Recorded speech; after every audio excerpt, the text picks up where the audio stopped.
One of the biggest announcements coming out for the Nintendo Switch for me has admittedly been the news about the Gamecube games finally being a thing through Nintendo's Classics service for Nintendo Switch Online. On the same day that the system comes out, June 5th, it'll be available, and it's coming out of the gate with 3 games that are certified bangers. We're going to get the very awesome Wind Waker, one of my personal favorite Zelda games, which, funny enough, I guess that means we'll finally get that re-release on Wind Waker we've been waiting on. Yeah, it's no HD version, but the GameCube version is no slouch, and the HD upscale looks pretty good from the footage they've showcased so far. We'll also be getting the legendary fighting game, Soul Calibur 2, and this being the GameCube version, it means we'll be getting the version with Link as a playable character. And let me tell ya, he's actually pretty good in it. He was a good guest character for it. It's an awesome game overall, and one of the best fighting games ever made, so this is going to be a great addition on day one. The final game confirmed so far for the GameCube lineup is F-Zero GX, a very fast-paced, arcade-style game, which was an amazing game for the time, and it's still freaking good. A very hard game though, but it was a really good one for the GameCube, and I'm excited to test out multiplayer with this game when it comes out for the service on June 5th. Beyond those 3, we know Nintendo has more upcoming GameCube games planned, and the big thing about this list is that a number of expensive / hard to obtain GameCube games are included in that coming soon list. The 2 Pokemon games, Pokemon Colosseum and Pokemon XD, Gale of Darkness, have been in the past known as expensive GameCube games to get, and finally through this, they are slated to come back. While both games have their own RPG stories, they were really popular back then due to the fact that you could do the 3D fighting with the Pokemon in both solo and in multiplayer. Basically, it was like the next step in the Pokemon Stadium games that came out for the Nintendo 64. I'd love to see some connection with Pokemon Home, but sadly, I'll probably be holding my breath forever on that one. Still though, I'm glad to see that these will be coming back. Fire Emblem Path of Radiance is another one that has been notoriously expensive to get a hold of physically for the GameCube in the past, and this is another one that will be eventually coming to the GameCube app, so that's another huge plus. This was the first console game for the Fire Emblem series to come out in the West, and back then it actually featured cross-platform save data connections with the Game Boy Advance games. So again, I'm wondering if we'll get something here too that will enable that. Again, another case where I might be holding my breath, but it's no deal breaker if it's not included. As far as the game goes, it's a pretty solid game, and visually, it still holds up too. I'm sure there's plenty that will be excited to revisit this game again. Chibi Robo is another one that's a pretty pricey game for the GameCube, and its future inclusion means players won't need to break the bank to experience it officially again. This game is a pretty strange one.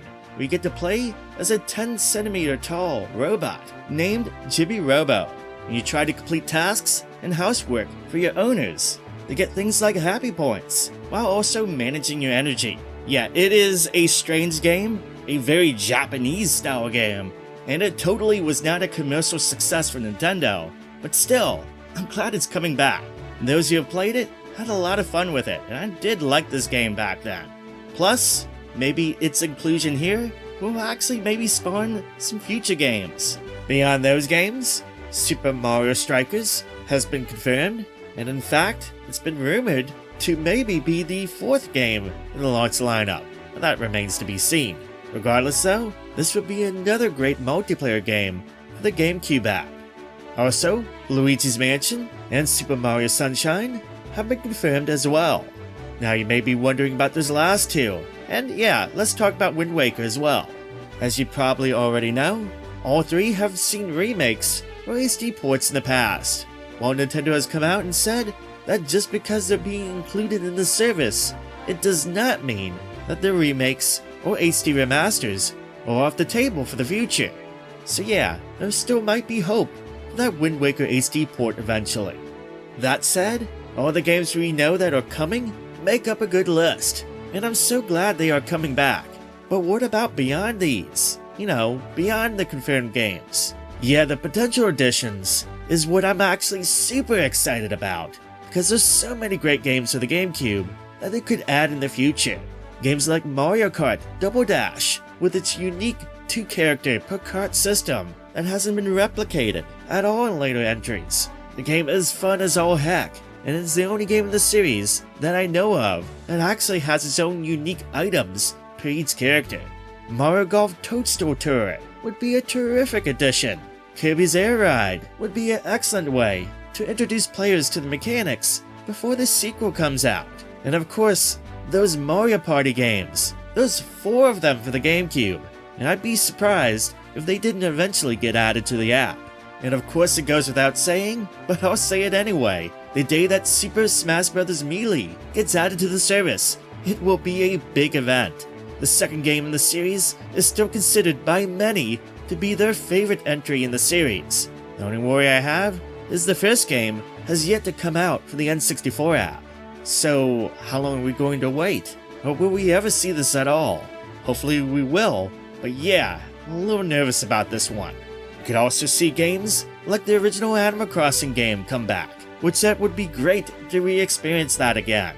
Twilight Princess is a game that I'm sure we'll see at some point. I mean, we're getting Wind Waker out of the gate, so I don't see how we wouldn't get this game. And the Star Fox games too. The Star Fox Adventures and Star Fox Assault. Those would be great additions. Future additions might include GameCube Hidden Gems, or lesser-known games that maybe didn't get nearly enough attention back then, that are good and definitely worth playing. Games like Custom Robo, Battle Revolution that could be added. I had a lot of fun playing this game back in the day. You go through this RPG story, building and battling your robots, with parts you obtain, and fight against others in arenas. It's a great multiplayer game too, and a hidden gem, and I would just love to see it come back. Wario World, a 3DS big console platformer game, is another one that people have seemed to have forgotten about, and it was developed by Treasure of all people, the developers behind games like Gunstar Heroes, Ikaruga, and Radiant Silvergun. This would be a great addition as well to the app. And let's not forget about Eternal Darkness, Sanity's Requiem, a horror gem exclusive for the GameCube. I'm sure there's some people watching that would love to see this game get re-released again through the app. And then there's the third-party games, which we know is not off the table, judging by past releases for other apps, and the launching of the GameCube app. That means we could see stuff like the Beautiful Joe games come back. There were 3 of the GameCube. These were some great, stylized beat-em-ups that were pretty popular for the GameCube back in the day. Metal Gear Solid Twin Snakes could finally see a re-release after all these years. It was a retelling of the first MGS game, and it was made with the Metal Gear Solid 2 engine. We've always seen the PS1 game get a number of re-releases, but this version has always been locked to the GameCube. Sega themselves released a number of games for the GameCube, and most know about Super Monkey Ball and the Sonic games, but I would love to see some deep cuts, like Billy Hatcher, a 3D platformer from Sega that was exclusive to the system, and the GameCube version of the RPG Skies of Arcadia too. What I'm getting at is the GameCube library is filled with a lot of good stuff, and finally, after all this time, we can re-experience these games again in a official capacity, and it just has me so excited, and I'm sure it has many others excited too. The potential and the upside for this is so high, and I'm glad that Nintendo's finally doing this. There's so many good games that could come back. With that said though, I've only touched upon a little bit of what we potentially could see. So I ask you, the viewer, what would you love to see come to the GameCube app? Let me know down below in the comments. Anyway, that is it for me today. I'm super excited for the GameCube. Let me know down below if you are too. I can't wait for June 5th, just hopefully in the States here, you can pre-order that Switch 2 soon enough. Thank you so much for watching and subscribing. I hope you have a good rest of your day, and I'll see you soon on the next video.